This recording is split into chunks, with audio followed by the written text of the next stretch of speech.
Now let's move on to the section of the separation agreement that is technically the agreement related to the separation.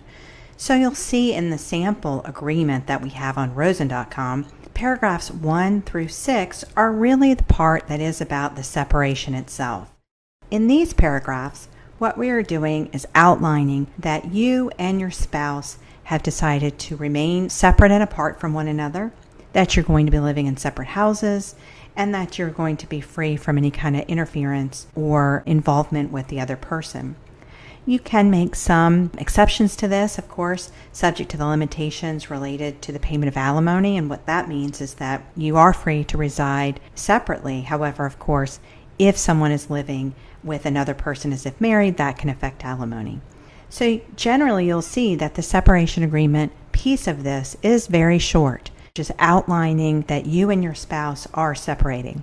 But the real reason to sign a separation agreement relates to the paragraphs that follow, and those are related to the finances and to child custody. Next, we'll move on and talk about those.